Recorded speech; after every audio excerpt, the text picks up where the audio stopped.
আমার ভাইরা দোস্ত, এইরকম একজন মানুষ, যদিও নাকি তার জীবনে টাকা নাই, পয়সা নাই, গাড়ি নাই, বাড়ি নাই, কিন্তু রবের কাছে তার মর্যাদা আছে না নাই? হযরত আনাস ইবনে মালিক রাদিয়াল্লাহু তাআলা আনহু এমন একজন সাহাবীর ঘটনা বর্ণনা করেছে যে মদিনার মধ্যে বসবাস করত। মানুষজন তাকে বিচার টিচার করার জন্য ডাকতো না, মানুষ তাকে বড় পণ্ডিত মনে করত না, মানুষ তাকে বড় জমিদার মনে করত না, সম্পদশালী মনে করত না। হঠাৎ করে বিশ্বনবী একদিন তাবুকের যুদ্ধের জন্য রওনা করে গেলেন। মদিনাতুল মুনাওয়ারা থেকে ৯৫০ মাইল দূর। হযরত আনাস ইবনে মালিক বলেন, কুনতু মা'আন নবী সাল্লাল্লাহু আলাইহি ওয়াসাল্লাম বিতাবুক ফাতালাতিশ শামসু বিশুআইন ওয়া দিয়াইন ওয়া নূরিন লাম নারাহা তালাআত বিহি ফীমা মাযা ফাজাআ জিবরাঈলুন নবী সাল্লাল্লাহু আলাইহি ওয়াসাল্লাম ফাকালা ইয়া রাসূলাল্লাহ ইন্না যাকা মুআবিয়াতুল লাইসি মাতা বিল মদিনাতিল মুনাওয়ারাতিল ইয়াওম فبعث الله تعالى 70,000 من الملائكة يصلون عليه سبحان الله। আমার ভাইরা মনোযোগ দিয়ে বুঝবেন।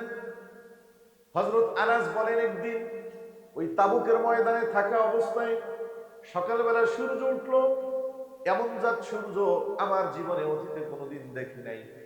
সূর্য প্রচন্ড বেগে আলো নিয়ে সকালবেলায় উঠছে। হঠাৎ করে দেখি জিবরিল ফেরেশতা বিশ্ব নবীর কাছে এসে গেছে। এসে বলে, আল্লাহর পয়গম্বর, আপনার একজন গরীব সাহাবী আছে মদিনাতুল মুনাওয়ারায়, হযরত মুআবিয়াতুল লাইসি, তিনি আজকে ইন্তেকাল করেছে। জোরে বলেন না সুবহানাল্লাহ।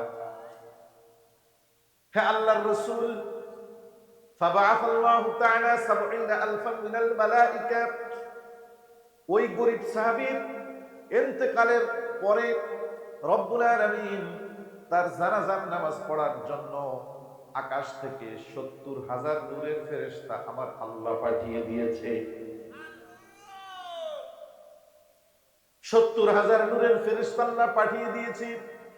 ফায়ুসাল্লুনা আলাইক, আল্লাহ বলে দিয়েছে, ও ফেরেশতারা যাও যাও যাও, আমার প্রিয় বান্দা, আমার গোলাম মুআবিয়াতুল লাইসি মদিনাতুল মুনাওয়ারায় ইন্তেকাল করেছে।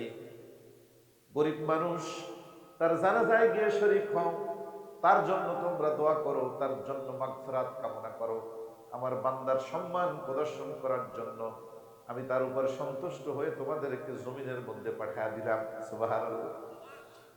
আমার ভাইরা দোস্ত, আমার বিশ্বনবী হযরত জিবরিলকে জিজ্ঞাসা করে, লিমাযা ইয়া জিবরাইল আলাইহিস সালাম, হে জিবরিল, কোন আমলের কারণে আমার মুআবিয়াতুল লাইসির জানাজায় রব ৭০,০০০ ফেরেশতা পাঠিয়ে দিলেন, কোন আমলের কারণে?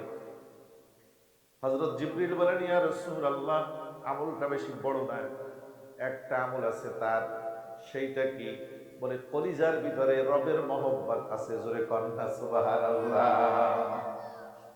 হুয়া রাজুলুন ইয়াকসুরু কুল হুয়াল্লাহু আহাদ বিল লাইলি ওয়ান নাহার, দিন রাত ২৪ ঘন্টা সব সময় যখন তিনি সুযোগ পেতেন, ছোট্ট একটা সূরা আছে, সূরা ইখলাস, আপনারা সকলেই পড়তে পারেন।